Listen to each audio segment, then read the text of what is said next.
Hello, hello, hello, beautiful people of Mary Esther United Methodist Church and friends. How are you? It is so good to be in this day of preparation before we gather for worship tomorrow. I am coming, and several of us are coming fresh off the memorial service for Dolores Robbins, the mother of James, our director of music and worship. And we want to continue to be in prayer for James and his family, his father, his sister, extended family, as they continue their journey of grief and support following the passing of James's mother into the church triumphant.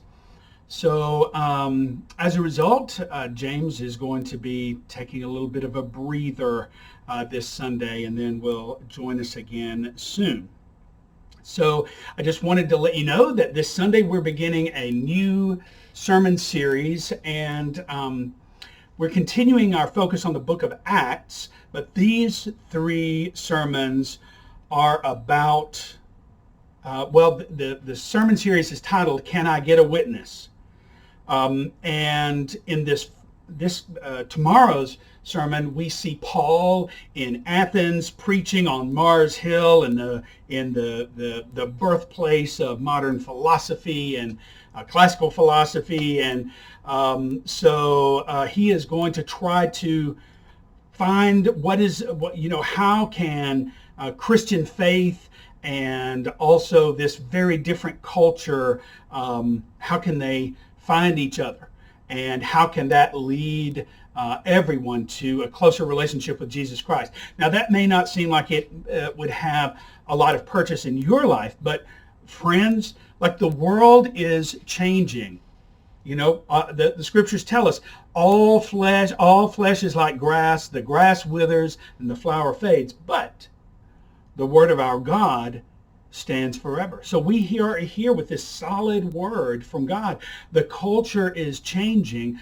How do we as a congregation, and do we as individuals, find ways to proclaim our faith in Jesus Christ in the midst of all this, when we can't be together, when all of our communications are different? So anyway, that we're going to talk about that. Then the next Sunday, next Sunday's sermon is entitled Bleachers or Bench, because at the ascension of Jesus, the disciples are told to wait. Like, you go wait. The witnessing will start, but right now you need to wait. But there's different kinds of waiting. There's waiting in the bleachers and waiting on the bench. We'll talk about that.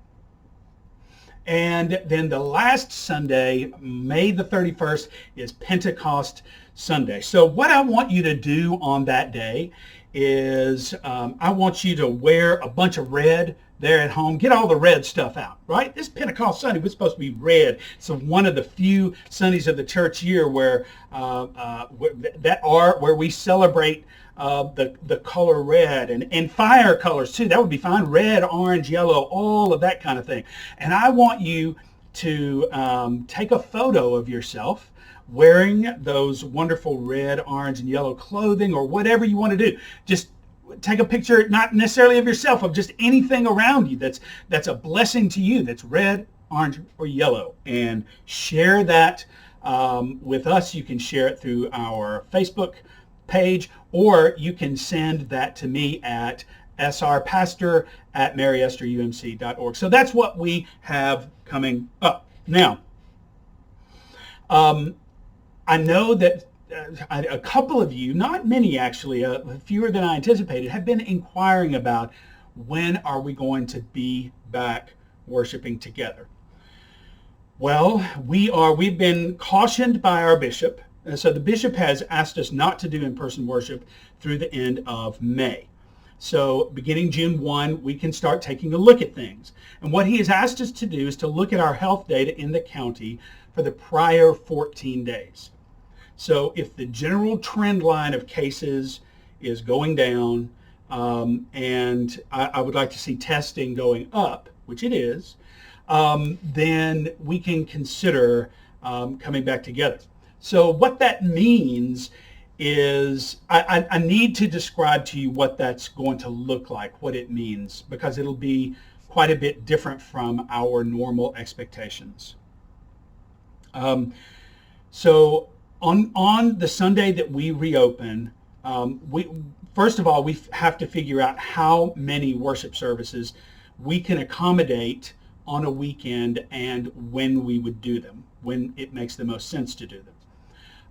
The earliest service on Sunday will be reserved for folks who are 65 years of age and older or persons with pre-existing health conditions, because the first service on Sunday is going to be as clean as it's going to be that week. And so it'll at least have, now, you know, when we come back together to worship, it's not like we can say, oh, this area is safe, because there is no area that is safe. We're going to do our best to reduce as much risk as possible for coronavirus infection, but we can't promise safety, but we can tell you that we're doing everything we can to lower the risk. And I know that some of you have already said that, you know, you're not going to be back with us in person until such time as safety is more assured with a vaccine or whatever. So totally get it. But when you arrive, we're going to ask that you park in the parking lot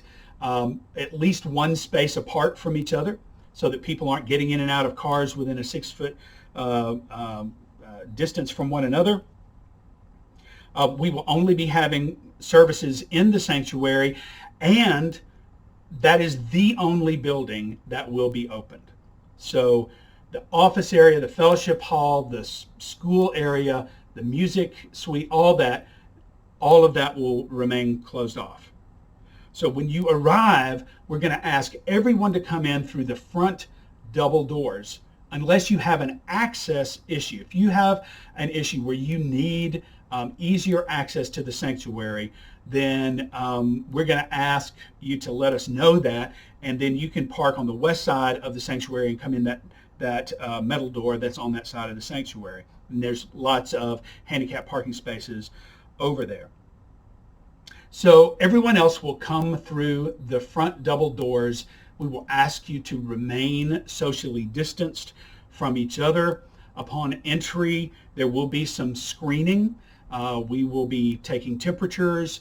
We will also have masks available, because we want to encourage every single person to wear a mask. Whether, you know, I know it may not be your preference to wear a mask. I am asking you to do this as a gift of love for the people around you. It's not about you getting sick, it's about you preventing others from getting sick, because what we know is a person can be completely asymptomatic and shedding virus the whole time. There'll be no hymnals, Bibles, or any other items there in the pews themselves. There will be no paper bulletin to hand out. There will be no choir. There will be no congregational singing. The National Association of Teachers of Singers have determined that singing, and in fact lots of congregational response at all, is far, far more likely to spread virus than not. There will be no nursery available at that time. There will be no Sunday school for any age at that time. We probably will have a children's moment in worship, but it just will be done with the children staying in place in their pews.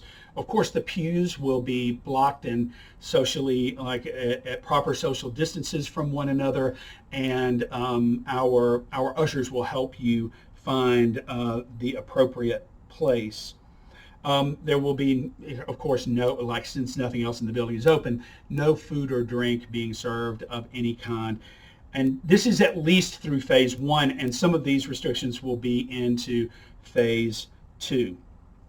In addition, following worship, we're going to ask that you leave through a different access. So we'll be clear about that. That we will, when we leave the space, the ushers will dismiss you so that can be done in an orderly fashion. We're going to have a cleaning team that is willing to, so the restrooms on that side of the sanctuary down the hallway will be open, but we will have somebody there to clean them after every single use. So that has to be done. So we will be getting a cleaning team together of persons who can go back into the space after a good length of time, because coronavirus, we've discovered, can remain aerosolized and hang in the air for up to 3 hours following people being in that space. So the likelihood of us having 2 services on Sunday morning are pretty small. We'll probably either have another service later on Sunday or perhaps Saturday night. We're still figuring that out. So what I'm trying to tell you is it's going to be a different kind of in-person experience than what you're used to. Now, our online worship is going to continue just in the way that it has been. So we want you to know, and we invite you. And in fact, if you're a person who is at risk, we kind of urge you to consider staying with the online worship and letting that be your primary mode of engaging the Word of God through worship at Mary Esther UMC. I do want to inform you of 2 new online options, one that will start this week and one that starts the first week in June. On Tuesdays, Wednesdays, and Thursdays at noon, I will be hosting a very brief service of prayer and scripture. It'll be a time for anybody who wants to just quickly log on their lunch hour, or if you're at home, just for us to meet together and pray with one another and connect a little bit. If you want to hang around after and bring your lunch and let's have a meal together, that's fine too. Would love to see that happen. So that's going to happen, and that's called Pray With Me, M-E. And so that'll be every Tuesday, Wednesday, and Thursday at noon. On the weeks where I have something that preempts my presence, I hope to have some people who are willing to host that on Zoom. That will happen via Zoom, and that information will be coming out through a mini connection and through our Facebook page. The next offering that we have that is going to be available will be beginning in the first week in June.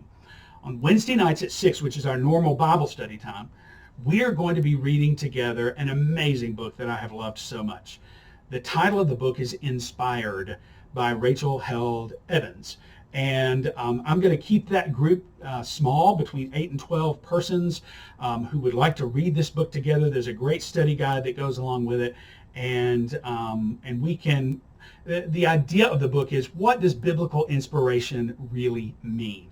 And how can the Bible be something more to us than a mere rule book or a mere history? How can this be meaningful for us in our lives today? And I think Rachel Held Evans, of blessed memory, gives us some great guidance in that.